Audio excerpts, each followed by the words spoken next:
আসসালামু আলাইকুম। আশা করি সকলে ভালো আছেন। ইরানের তৈরি এক ড্রোন এখন পুরো বিশ্বের নজর কেড়েছে। নাম গাজা ড্রোন। এই ড্রোন এখন ইসরায়েল, আমেরিকা এমনকি সৌদি আরবকেও চিন্তায় ফেলে দিয়েছে। এত শক্তিশালী এই ড্রোন, তাহলে প্রশ্ন উঠেছে, বাংলাদেশ কি এই ড্রোন কিনবে? আমাদের ডিফেন্সে এটা আদৌ কি দরকার আছে? আজকের ভিডিওতে জানবো গাজা ড্রোনের সব তথ্য, এর যুদ্ধ সক্ষমতা এবং বাংলাদেশে এর প্রয়োজনীয়তা। ভিডিওটা একদম শেষ পর্যন্ত দেখবেন। ইরান তৈরি করেছে এমন এক ভয়ঙ্কর অস্ত্র, গাজা ইউসিএবি। এর নাম রাখা হয়েছে ফিলিস্তিনের গাজা উপত্যকার নামে। এই ড্রোন একাধারে সার্ভাইলেন্স, কমব্যাট স্ট্রাইক এবং ইলেকট্রনিক ওয়ারফায়ার করতে পারে।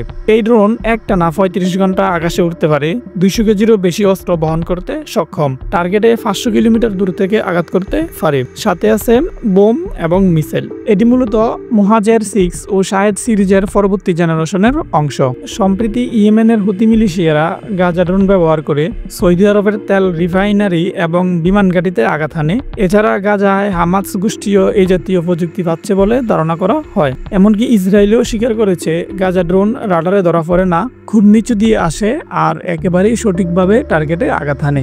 বিশেষজ্ঞরা বলেছেন, ইরান এখন শুধু ড্রোন বানাচ্ছে না, পুরো এক ড্রোন আর্মি বানাচ্ছে। চিন্তার বিষয় হলো, বাংলাদেশ কি ইরান থেকে গাজা ড্রোন কিনবে?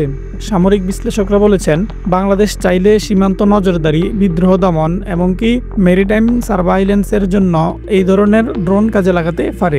গাজা ড্রোন তুলনামূলকভাবে কম খরচে উচ্চ ক্ষমতা সম্পন্ন একটি ড্রোন। তুরস্কের বাইরেক্টার, চীনের উইংলং বা আমেরিকার রেফেয়ারের তুলনায় অনেক দাম কম। সমস্যা একটাই, ইরান থেকে সরাসরি কেনা মানে পশ্চিমা নিষেধাজ্ঞার ঝুঁকি। গাজা ড্রোন একটি বিপজ্জনক অস্ত্র। বিশ্বের নতুন যুদ্ধের ধারণ বদলে দিচ্ছে এই ধরনের ড্রোন।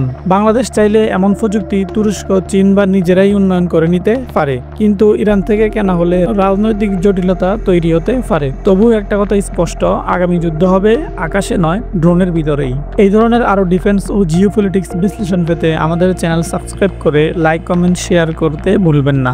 দেখা হবে পরবর্তী ভিডিওতে। ধন্যবাদ।